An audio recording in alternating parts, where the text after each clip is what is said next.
Hello, welcome everyone to another episode of Irreplaceable Choice, where we speak to individuals who have kept pace with the changes in this world, especially the tech world. Technology is one of those types of industries and spaces, especially around fintech and financial services, has changed so much over the last few years. Today, we're speaking to a guest that's done just that, has kept up with the progressive changes or let's say fundamental changes in the way people move money, invest, as well as do banking and even things like security and other issues that such as compliance and those sort of things. But we're speaking today to Simon Barnby, who's a CMO in this evolving tech space, and you can imagine the customer base is changing, the target audience adjusting to rapid change in the market space. So today I want to introduce Simon. Welcome, Simon. Hi, nice to be here. Thank you. Yeah, so today we're going to start digging into some of the key areas. I'd love to hear your journey, especially across the transitions we've seen in tech over the last few years. You're CMO of Archax, which I find is a fascinating business because it's got all the elements of blockchain and so on, but it's also got those Bitcoin and those hypey type of things that not everybody understands. And maybe some people get into it and they absolutely love it. Other people have a bit of, it's got a bit of polarizing effect on some people. So give us your view from a CMO's perspective. I mean, give us your journey of how you got into this and why this space as opposed to anything else you could do. Sure. Well, yeah, thank you again for inviting me along today. Great to be here. I guess personally, my journey began, well, I'll go way back to my university where I actually did a technology degree. I did an electronic and electrical engineering degree. So I guess my original grounding was in technology, but I pretty soon realized that I didn't want to be a technology person myself in terms of my career, and I wanted to be more on the commercial side. So I made a sort of a conscious effort to move out of the tech space and into the commercial space, really via getting involved in product development and product management, and then into sales and business development and marketing. So pretty sort of encompassing sort of all areas of the commercial side of the business, having started on the technology side.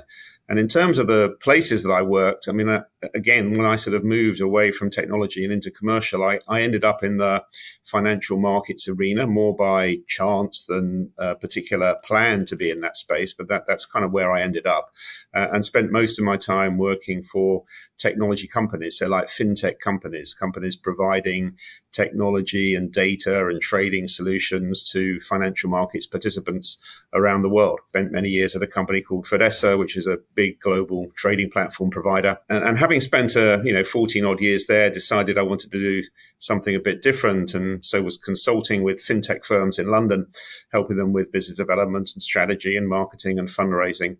And through some of those projects got exposed to blockchain-based products and cryptocurrencies and had an interest in that and realized that actually blockchain, DLT technology, tokenization had the potential to revolutionize and disrupt traditional financial markets too.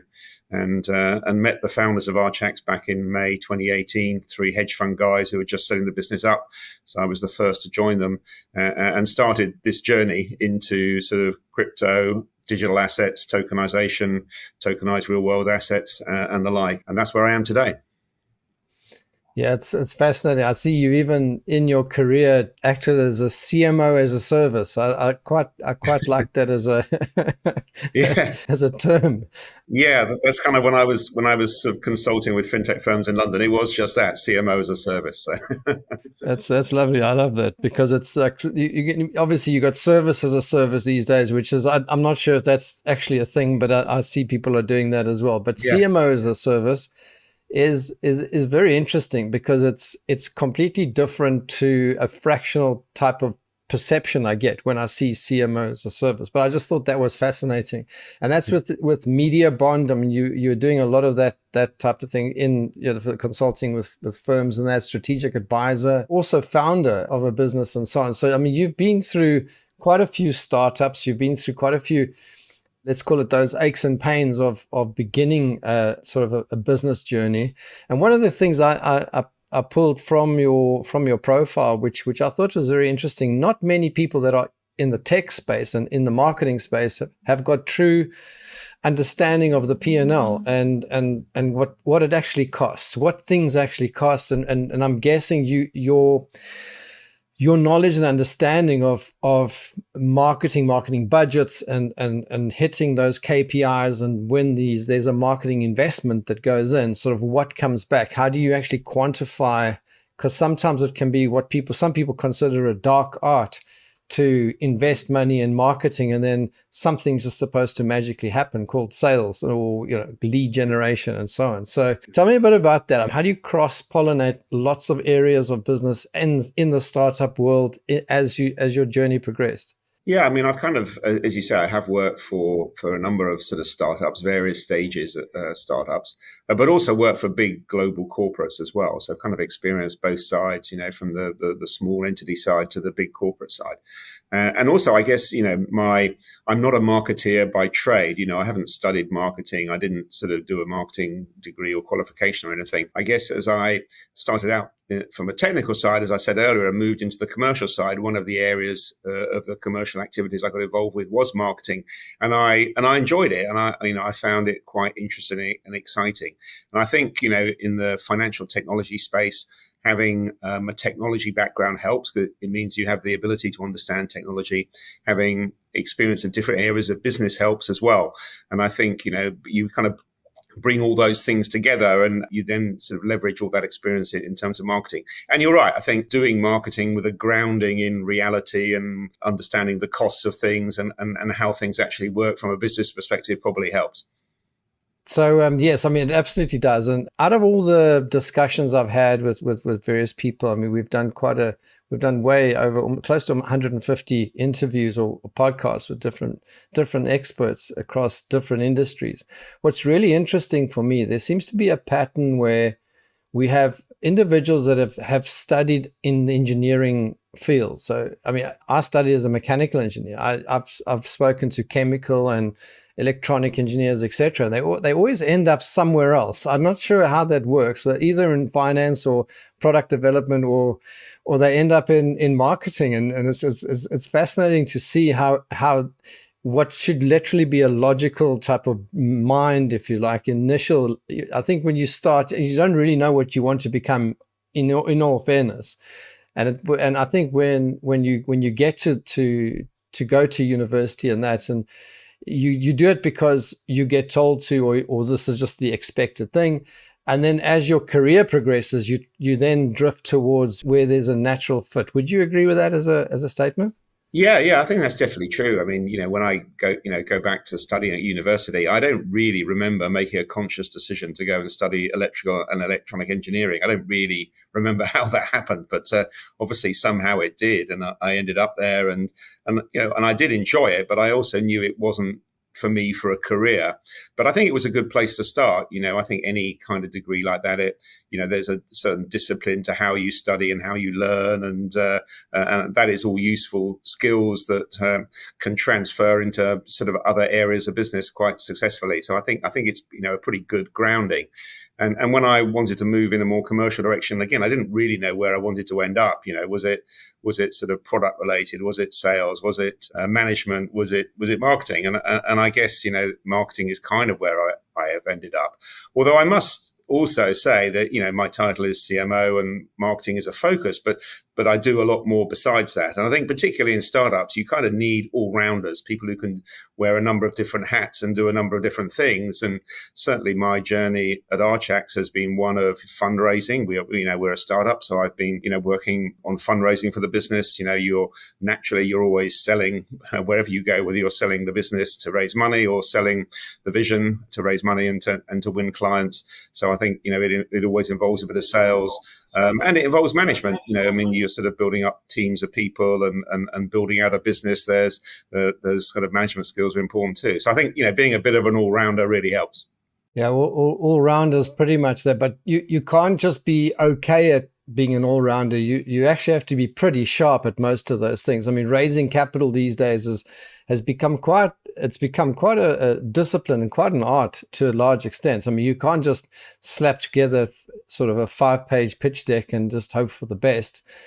People aren't handing money out like they used to, when there was a lot of money around. I think things have changed in the investment space, especially venture capital for startups, etc.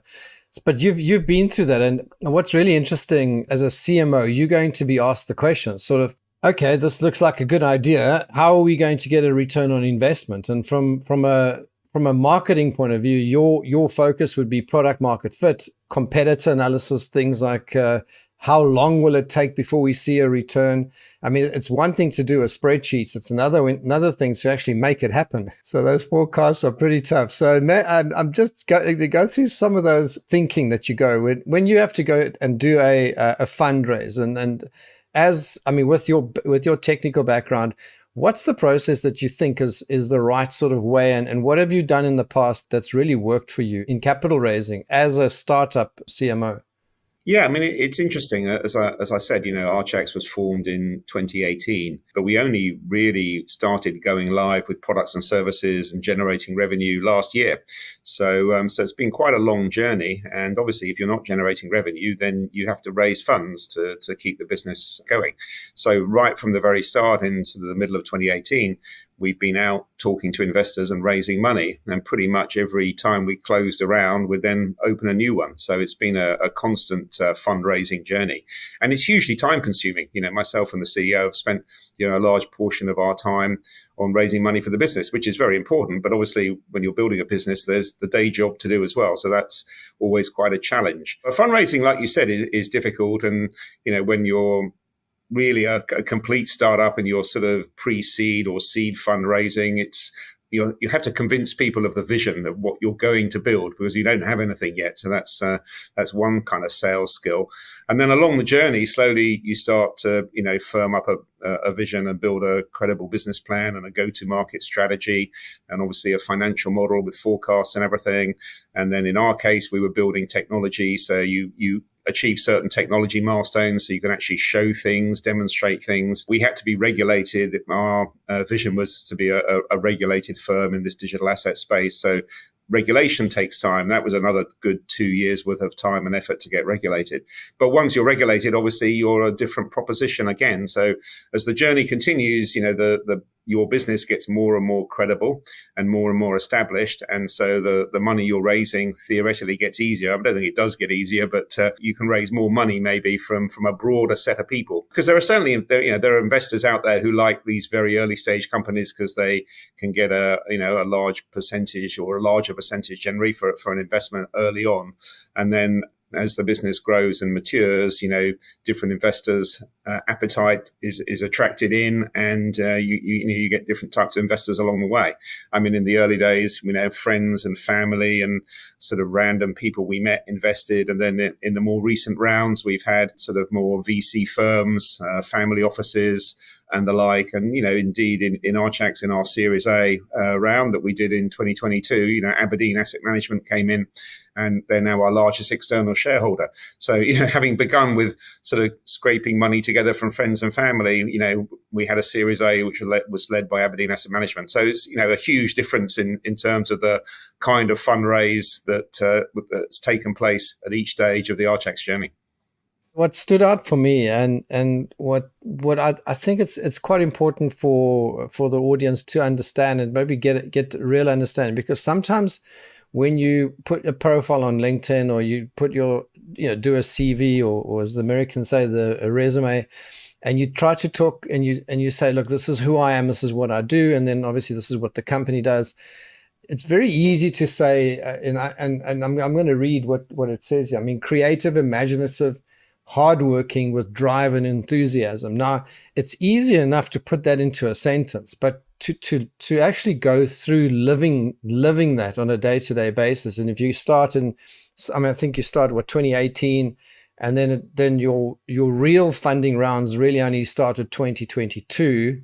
And in the meantime, you for Archax now, you had to go through this regulatory sort of round where you needed to become compliant with certain regulations and then become registered.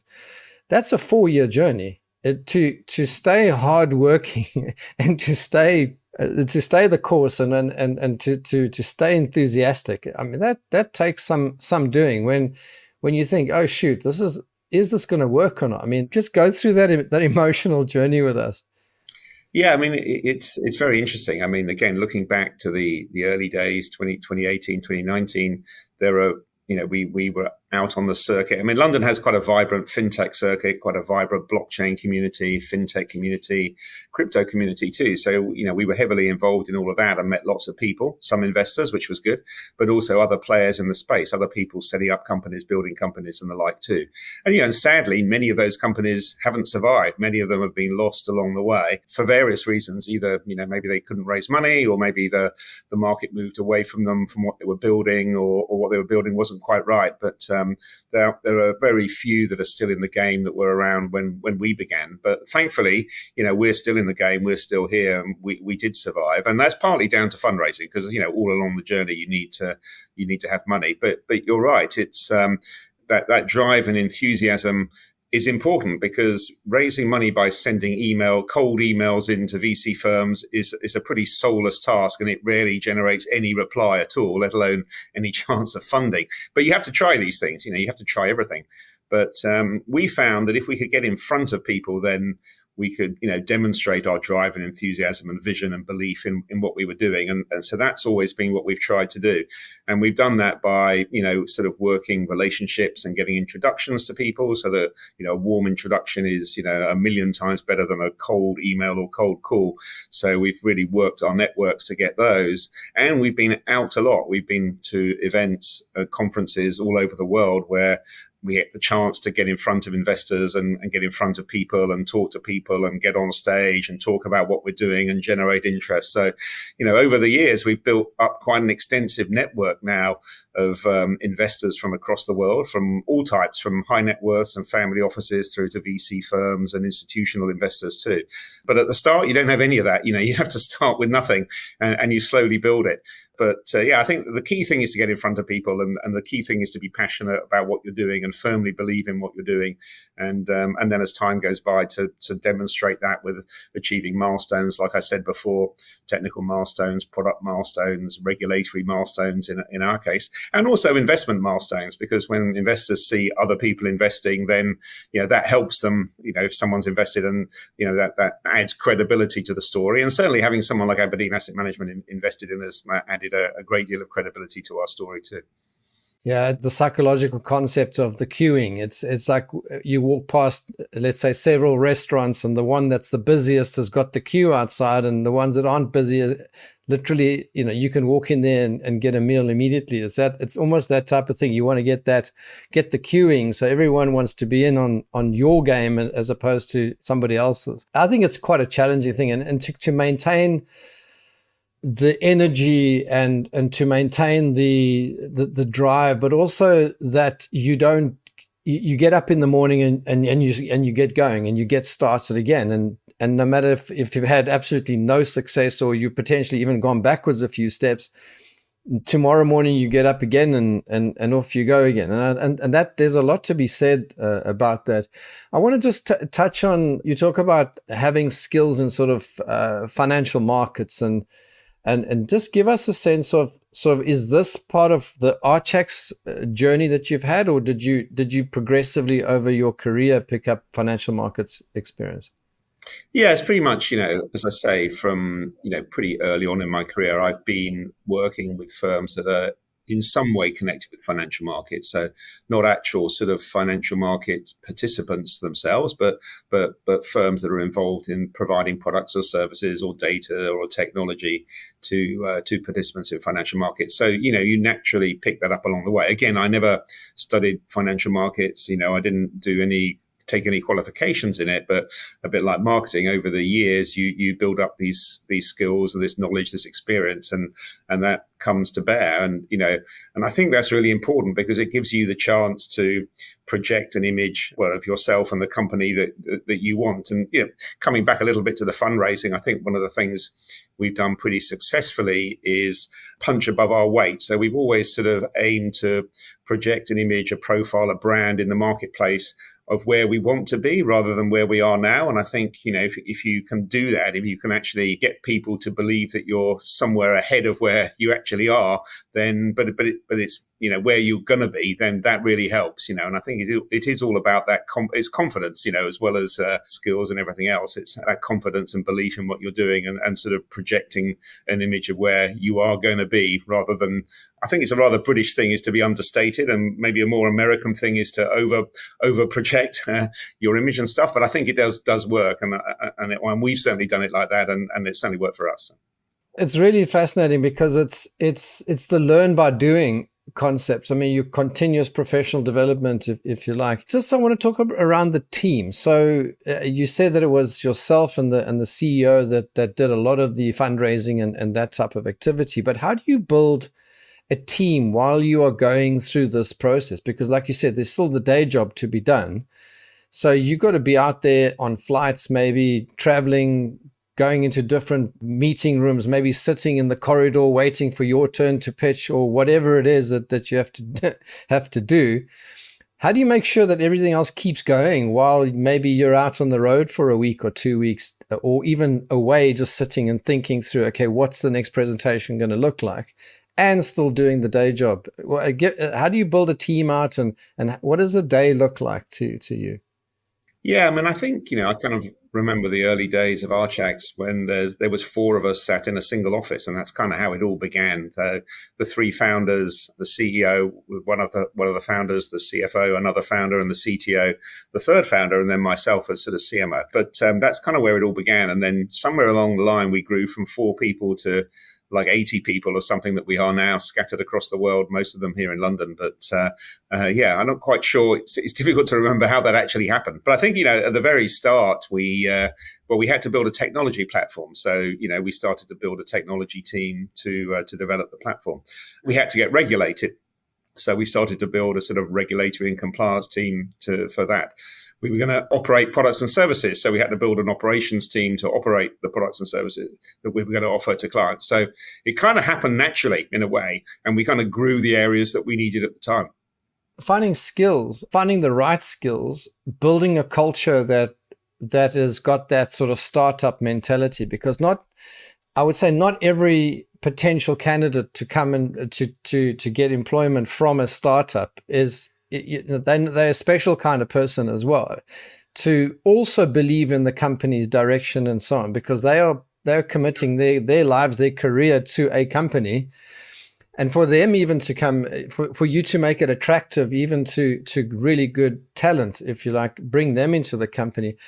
Explain to me sort of what's the pitch? I mean, again, from a CMO point of view, I'm talking about with your marketing hats on, because you got to think through what do we project? As in, actually, we just a few of us blokes in an office. Like, how do we project we are going to go to 80, 100, 200 people, or whatever it is? I mean, how do you project, like, you're the first employee? And by the way, we're a startup and we're still looking for funding, but we need you because you got tech skills or whatever it is. What does that look like? Yeah, I mean, it's challenging for sure. I mean, because not only do you want to find people with those right skills, but you also want to find people that fit into a small team, because we kind of knew we were all going to have to work very closely together. So you want people that you're going to get on with, that you're going to be able to work with. So that kind of narrows it down even more. And then, the brutal reality is we're a startup. We can't afford to pay top dollar prices. So you need to find people who are willing to come and maybe work at under market rates for a period of time anyway, based on promises of in the future, and a share in the business through sort of share options and things like that. So, it is certainly challenging. And it was particularly challenging on the technology side because, there are firms out there, very successful firms out there like Meta and Google and Microsoft who pay people a lot of money.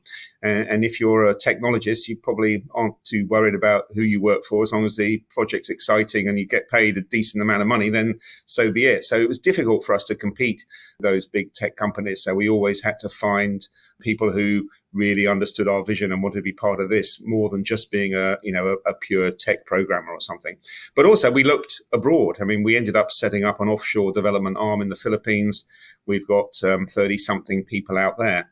And we did that because, well, the Philippines has a great education system. So it has a lot of skilled people there, people with good technology skills. Second, there's quite a lot of other firms and Western firms with a presence there. So, it was kind of a reasonably well-trodden path. But probably most importantly is that English is almost like a first language in the Philippines. So you don't get any of the complexities of trying to communicate with someone where it's very much a second language that you get in other countries around the world. So it was quite an attractive place to do that. So we built a team out there. But no, you're right. It's certainly a challenge, but thankfully, we've always managed to find people that we need. And I think also this whole crypto, digital asset, blockchain space is quite an interesting space, quite an exciting space to be. And certainly, most of the core team here at Archax now come from financial markets, traditional financial markets. So I think there is, people who can see the potential of blockchain and DLT and tokenization and want to get involved. And if that's the case, then Archax is almost like a perfect fit because, we're very credible. We're institutional grade in nature. We do everything in a regulated way.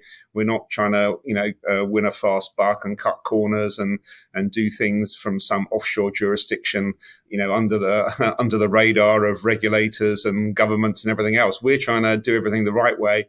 It takes a longer time, but we believe ultimately it's the solution that will win the race. So, we're hugely excited about the future. And thankfully, we've always managed to find people who could get excited about the future too and could come and work with us. And we have a great team. Yeah, if you look more philosophically, you're helping people that may have been in a sort of a dying sector of the financial services space and so on. And you're almost giving them a bit of renewed hope in terms of something new, something special, because blockchain technology has been and is continuing to be a growing sector and is also continuing to be an attractive sector, as well as it seems to be things are moving in that direction. And much more than I do, but it appears to me, and I'm making an assumption that a lot of newer technologies are going to be based on some kind of tokenization, blockchain, that sort of thing, because of its secure elements that nobody's been able to get that kind of level of security with other types of technologies. So it does seem to be a decent progression from if you were in a more traditional type of business to it going into more of a, and I'm not sure about the crypto. That's a different space, but specifically blockchain and the tokenization and the security elements underpinning what used to be the traditional way of doing things and moving on. So that's where I see the shift. Would you agree with that? Yeah, I think that's very, very much the case. And as a bit of an analogy, maybe, you only have to look at, what's happened in, the retail, the high street. Amazon came along and, completely revolutionized the way we buy things and order things and, everything online. If you look at the sort of taxi world and how Uber came in and sort of completely revolutionized, leveraging technology, sort of revolutionized the way that works, Airbnb and sort of booking accommodation, Netflix and the way we consume films, and then the music industry too. We used to buy vinyl, then we bought CDs, then we used to have cassette tapes, then we downloaded music, and now we stream it, without even thinking about it. The way we consume and pay for music has completely changed, and technology has facilitated that change. And if you look at kind of the start of streaming music, it kind of began with Napster that did it all illegally. So they were the pioneers in the space. They were the bad actor, if you like, because they were doing it illegally, but it paved the way for Apple Music and Spotify and everything else.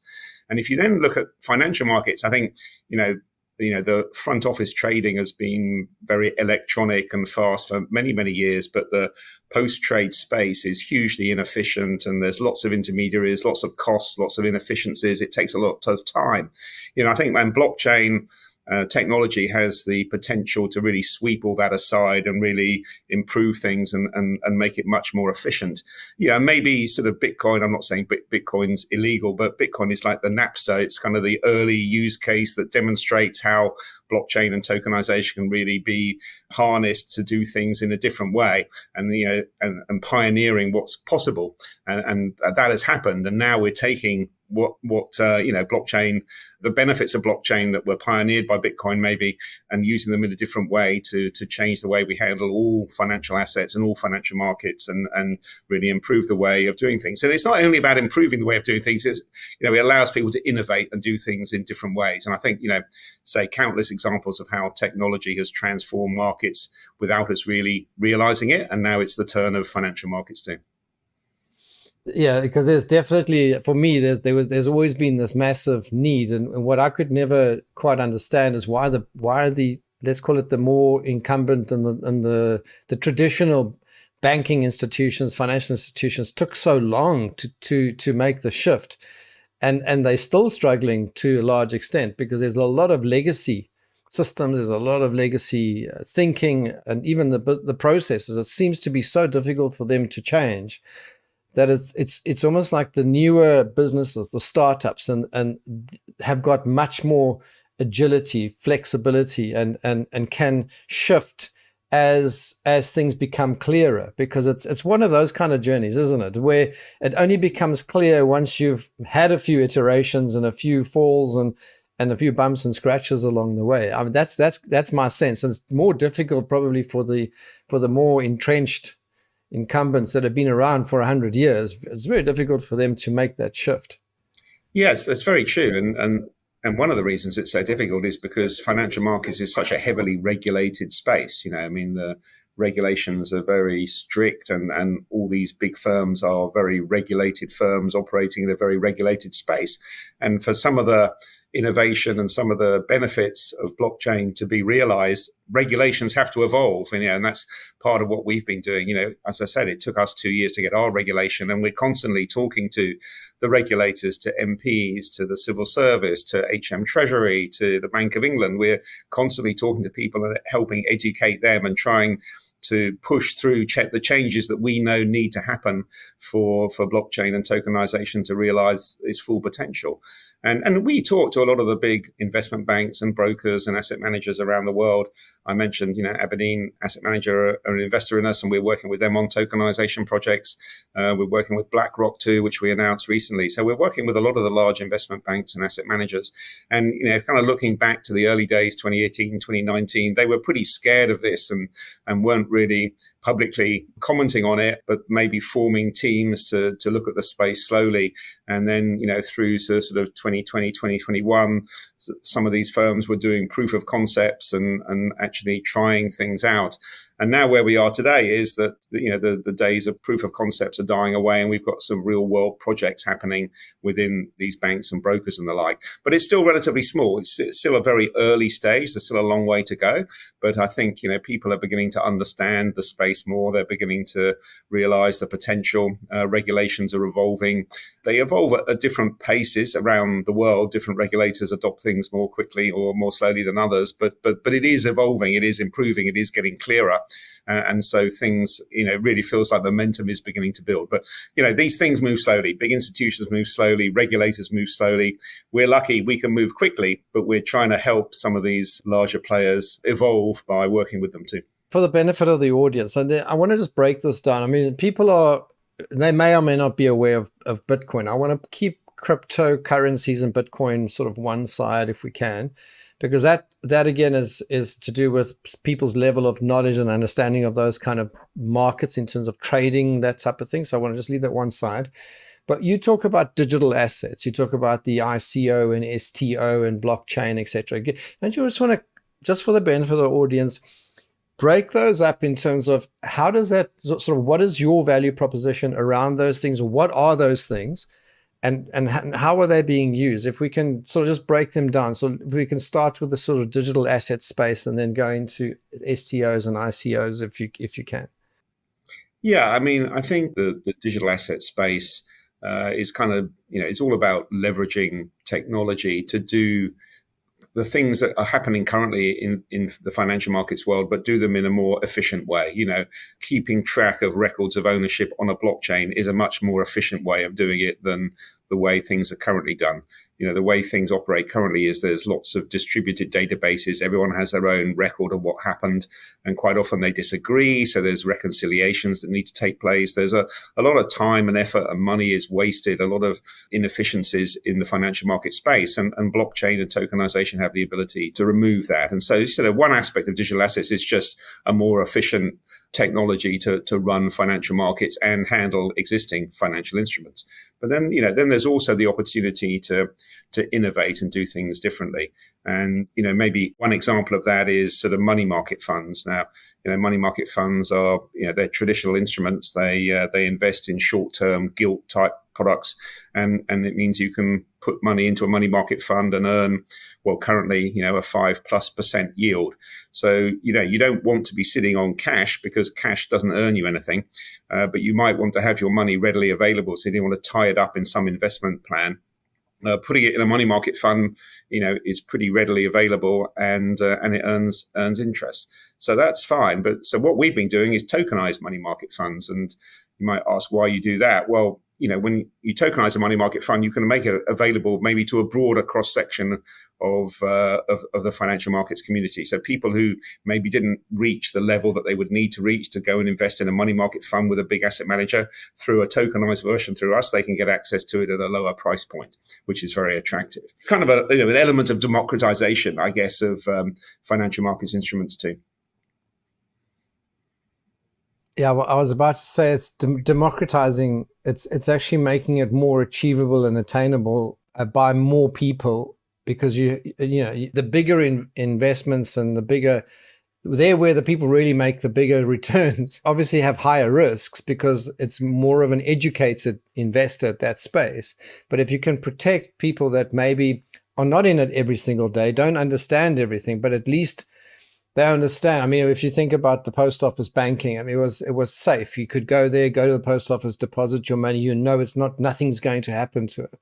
And it's you almost want to get to that same sort of level in the average person that doesn't have a few gazillion in the bank to invest, without the knowledge as well, to go into that tokenized environment. It opens up the space, and then it also increases economic benefits for the wider economy as well, because now you are making money work, because money sitting under your pillow, under your mattress, or in a sort of non-interest bearing account because you're worried, is not making the world a better place. And if you can get money going into deposits and actually working, it's actually better, isn't it? I mean, at the end of the day. Yeah, it is. And I think, back to the money market fund example, that clearly demonstrates that. I mean, one of the things that you can do, well, in the traditional world, you invest your money in a money market fund, that's great. You get your yield, that's great. But that's kind of the end of the story. When the tokenized version of a money market fund, you put your money into the money market fund, you get your yield, you get your interest. That's fantastic. But you also get this token that on blockchain that represents that owning an element of the money market fund. And once you've got that token, you can use the token as a form of collateral. So, we're working with banks who are looking at using tokenized money market funds as collateral for overnight margin payments for paying their clients. I mean, the whole financial market system works by banks and brokers and financial institutions moving money between themselves. If they can actually move a yield-bearing, regulated, tokenized money market fund between themselves instead of fiat cash, which has to go through banks and takes time and effort, that's very, very attractive. And you look at players in the crypto space. I mean, if you're a hedge fund trading cryptos, trading Bitcoin or something, when you go risk off, you tend to stick your money in a stable coin. It's kind of an instrument, in the digital world that represents, the US dollar, for example. But once it's in a stable coin, it's earning no yield. So it's kind of dead money. It's sitting there, but they don't want to bring it back out into the fiat banking system because that's time and effort, and they want to keep it in the digital world. But if you've got a tokenized money market fund, then you can stick it into that. And so rather than sitting on USD stable coin, you're putting it in a USD money market fund and earning a 5% yield, but you have it instantly available if you need it, if you want to go back into the trading the crypto space. So it's kind of, it's, I say, a very efficient way of doing things, but it allows people to innovate and do things differently.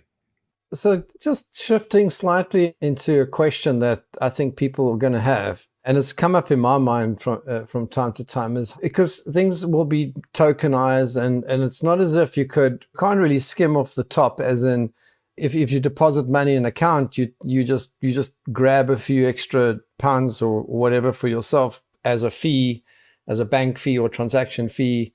And then the rest, give me a sense of, in this blockchain world, tokenization, etc. How does a company like yourself and these traders, how do they make money? Because now they are trading electronic instruments, and it's not really currency, if that makes sense. And I don't know, maybe it's just a not knowing how this thing actually works. How do people make money in this space? Yeah, but in many respects, it's very similar to existing financial markets. It's just a new technology that they're operating on. For example, in Archax's case, we are a regulated exchange, broker, and custodian for digital assets. So we can handle Bitcoin and other cryptocurrencies, but we can also handle regulated tokenized real world assets too. That could be tokenized equity, tokenized debt, tokenized funds like money market funds, tokenized real estate, tokenized property.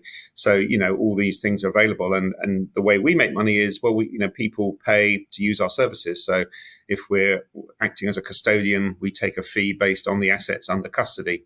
If through our brokerage, we're helping raise money for a project or bring money into a fund or something, then we make a charge for bringing the money that we bring in on our exchange. If you're trading our exchange, then there are trading fees that get paid for the trading that takes place. So in a way, we're kind of making money in the familiar, sort of similar way to existing financial markets. But obviously, the people speculating and investing in the market, they're hoping to find assets that are going to increase in value, capital, the capital is going to increase in value. So that's kind of what they're looking for. But we're more of a kind of a service provider. So we're providing the tools you need to raise money, to create tokens, to trade them, to hold them, and the like. And that's and we also work on projects. So we work with large institutions who want to explore tokenization, explore blockchain. Then we'll more like sort of consulting fees, if you like, because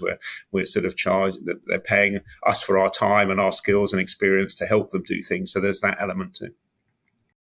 That's great. I think that makes it quite clear. So there's a lot of transparency. So it's not too dissimilar to what's always been happening, but it's very much a service fee of some sort, or providing of some kind of intellectual property, and be able to charge some kind of consulting fee. So that's nice and clear. Thank you very much for that. So Simon, I just want to go maybe more, as we come into the end of the podcast, just go into some of the lessons in that, maybe from a personal perspective, just some of the things that you think are takeaways or golden nuggets, or just some ideas that you've learned, sort of call it rules of thumb, or I don't know, whatever you want to call it. But what are the things that you think are some of the core principles that matter these days, and especially in your space?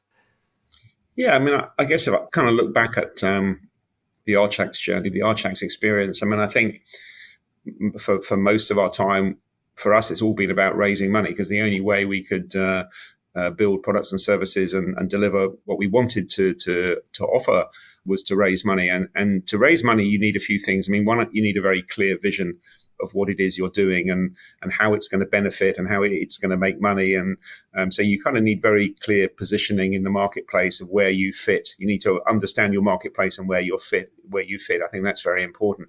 And certainly at the start, we spent quite a bit of time sort of finessing that vision and how we fit it in with it. You then need materials that explain that and support that. So, you need an investment deck if you're raising money that explains the marketplace, the opportunity, where you fit, what the competitive landscape is, how you're going to make money, how you're going to evolve the business going forward. So you need that. And not only do you need it, but it needs to be slick and impressive and, succinct, and I think putting a lot of time and effort into getting the materials right, not only right in terms of content, but right in terms of their look, and it needs to be engaging. That you talk to these investment firms, they get hundreds of pitch decks every week, so you need to stand out from the crowd in some way. So I think that sort of positioning, that brand, that image, positioning yourself right is very important. And we spend a lot of time out on the circuit, talking, networking and talking to people and talking at events. So sort of establishing a presence like that again, that differentiates you from the people that don't do that. So I think that's very, very important too. So I think those some of the sort of core things, but particularly from the fundraising side. I suppose that's what makes certain companies excel. It could be a great idea, poorly marketed to, especially initially, investors, and then poorly marketed to the eventual client. It's going to make or break the business. So, I mean, if we go back in the old VHS Betamax sort of concept from years ago, I think Betamax was a better technology, but VHS won because the marketing was better. So, I mean, from a CMO perspective, I think that's probably hats off to you and obviously the team putting those kind of decks together. That's a battle that has to be won. No matter how good your idea is, you still have to get it out there in the marketplace, and it's quite clear. Yeah, I think that's very true. I mean, the idea has to be a good idea as well, and it has to have a clear future and a clear positioning in the marketplace. It's not only kind of the marketing, the underlying concept, the underlying idea has to be good too. But another, I think, key thing is if you talk to a lot of investors, they say they invest in people, they invest in teams. So, not only does it need to be a good idea, not only does it need to be well presented, but you have to have a credible team and you have to have the right people because, investors often invest in people. They kind of, if they like the idea and they kind of get the vision, and then it's all about the team. So I think, the human element is hugely important in all of this as well. Yeah, because one of the things I did pick up in your profile, we did touch on the creative, imaginative, hardworking, drive and enthusiasm, but that second part, I want to try and just sort of focus on that, where it's the ability to instill this culture in others. And this is the thing that I think that you've managed to do. I mean, growing a team that rapidly in only a few years, again, it's a lot of companies, I think the more traditional sort of older school companies used to grow maybe a few employees a year. Now, tech-based businesses, especially your type of business, I mean, within a few years, you've all of a sudden got a load of people to look after. And then to get that, to instill that culture and also continue the confidence, because investors also have to maintain confidence. It's initially you get the confidence, but they also have to keep confidence in your ability to deliver. So I'm guessing the follow-ups and the feedback and the reports and having regular update meetings, because you probably need to go for another round of funding at some stage as you expand and grow again. So you got to maintain relationships. So it's not just getting the relationship in the first place. Yes, we put a lot of work into that. I mean, if you kind of look at our investors, for example, I mean, we publish a monthly newsletter. So every month our investors get a pretty detailed newsletter that tells them about what we're seeing in the marketplace, what we're doing, what we've achieved, what we're building, where we are on our journey. And certainly, I think if when we talk to our investors, they've always been impressed by the materials that they get from us and the fact that we keep them in the loop. And thankfully, our investors are pretty low maintenance. They kind of let us get on with it. And I think one of the reasons they let us get on with it is because we have a continual dialogue with them. And I know there are other firms, who take people's money and then they go off and, hide away somewhere and develop something and don't tell anyone what they're doing. And I think that's the kind of thing that worries investors when they can't see what's going on. They fear the worst. By the way, I mean, everyone here hates the fact that they have to put their part of a monthly newsletter together, because it's pretty onerous. And then, the next month comes around, you have to think, oh, what am I going to say this month that's different to last month? So it's not the most popular thing internally, but I think it works really well externally. And it's certainly, kept our investor base very happy and engaged. And that's very important because, with each round, sometimes our existing investors reinvest, they top up, and that's always fantastic. But equally, they're all very well connected in the marketplace. So, through them, we can leverage their network to get to other people who might come and invest. But those people are only going to invest if the current investor base are happy and sort of promote us to them. So it's I think that, like you say, I think those relationships are very important on the investor side. They're very important on the sort of partnership side. They're very important on the client side. And we certainly put a lot of effort into ensuring that we have the best relationships with all those parties that we can. Yeah, so just for the benefit of the audience, for me, the wearing the CMO hat is not just about generating a few leads and a few new customers. It's not that. I mean, it's a total package. You got to understand the financials, the investment, the pitching, the relationship building, and also the constant communication with partners, as you mentioned. I'm sure you have to engage partners and other suppliers. You probably have to make sure that the customers are also being serviced and they also remain good references and testimonials for further investment. But also the investors have to be good credentials and testimonial for you in terms of a portfolio of investors. When I looked at the website for Archax, I saw, one of the things you're very proud of is your investor base. And you should be, because it's taken a lot of hard work to get there. And I'm sure they're proud to know that they have a company like Archax that they can invest in.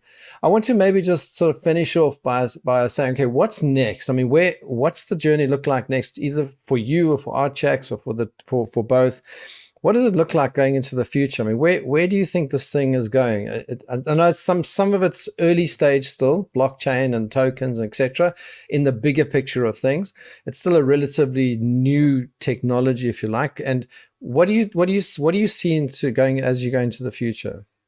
Yeah, I think you're right. I think the marketplace itself is at a very early stage. It's the journey is just beginning for blockchain and tokenization and getting real world assets sort of tokenized and on chain. It is very early days, and for us as a business, we. As I mentioned earlier, we only started to go live with products and services in the second half of last year. So the journey so far has really been all about building technology, raising money, getting regulated, communicating our vision to the marketplace. The next chapter, which is sort of beginning now, is all about proving that vision. It's all about evolving the products and services. It's all about building traction in the marketplace. It's all about generating revenue for our shareholders. So, it's a new chapter for Archax, but a hugely exciting one. It's a, different, we're sort of going from talking about what we're going to do to actually delivering what we said we were going to do. So, it's a different set of challenges, but it's hugely exciting. But also for us, it's a global thing. We're fully regulated here in the UK. We have regulations pending in the Netherlands and Luxembourg, and that will allow us to sort of passport all around the EU again. We've had in conversations with regulators in the US, in Asia, Hong Kong, Singapore, Seoul. So we're looking at other regions. We're setting up in DIFC, the entity in Dubai, with an innovation license there. So we're kind of looking forward to how we expand and offer our products and services around the world, because financial markets are a global phenomenon. There's many sort of global players in the space, and we want to be able to service them globally. So we're kind of looking at how we scale and grow the business, not only the core products and services that we have now, but how we involve those and how we involve our business around the world. I know your initial 4 or 5, 6 years now have been, it's relatively daunting if you were starting at day one and you're saying, all these hurdles we've got to get through. And now you're going to, let's say, call it phase 2, which is a bit more of a global approach. You're almost starting at day one there again, but at least you've been through the first iteration, which I think is probably the hardest one. So now you've got a proof of concept, if you like, in a particular country, a well-regulated country, one where a market is quite well established, and it also has quite a lot of credibility in and around sort of the London financial services sector. I think it is relatively well known across the world. So you do have at least that as a starting point, but you are starting across from ground zero. So you're relatively unknown entity. You got to start again, do all those discussions, especially with regulators, etc., because it does change from one territory to the next. So it is a fascinating journey lying ahead. So just maybe as we conclude, any sort of takeaways, golden nuggets, anything that you want to finish off with?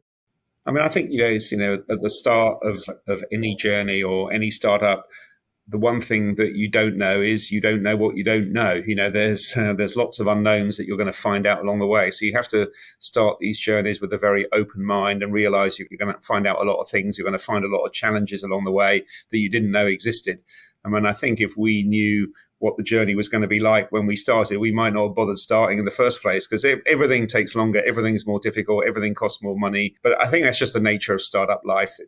It's a truism that it's always going to take longer and it's always going to cost more money. But it's all about the journey. I mean, you can't fast forward to the end state. You have to sort of find the route to that end state, and you have to enjoy the journey. And it's certainly been a hugely enjoyable journey for us here at Archax. And we're still in the game, we're still here, we're growing and succeeding. So thankfully, that even though the journey's been exciting, the solution is there, and it looks like the next chapter of the journey is going to be as exciting again. But you're right, I'm sure we'll find challenges along the way that we don't know exist yet. Yeah, so thank you very much for that, Simon. Maybe just for the audience's sake, if they want to get hold of you, they want to have a conversation with you or Archax in general, what's the route? What's the best route to get to speak to someone in the company? Yeah. I mean, we have a website, archax.com, which has sort of details of ways of contacting us. My email is simon@archax.com. Very easy to contact me through LinkedIn or however. So any route is fine. But yeah, always happy to talk to people. Thank you very much. Thanks, Simon. Much appreciated. And thank you very much for your enthusiasm today. I think it does shine through, and you're clearly passionate about what you do. Thank you. Yeah, thank you very much. Goodbye. Okay, so thanks, Simon. Thank you for joining us today, and absolutely brilliant. Everyone who joined us and watched the episode, especially to our community at Irreplaceable Choice, I think this is a great example of an individual, but also a company that's at the cutting edge, but maintains the cutting edge and also maintains that enthusiasm for life, for challenge, and also stepping up to the plate. So thank you very much, Simon. Thank you very much to the audience who've joined us today. And please, if you do like what we're doing, please subscribe and like this series that we're putting together, and so that you can get to see and speak to and even get in contact with guys like Simon, for if you ever need to get into that space and you need advice, or you need to contact them for their services. So thank you very much. Thanks for everybody, and we'll see you on the next episode.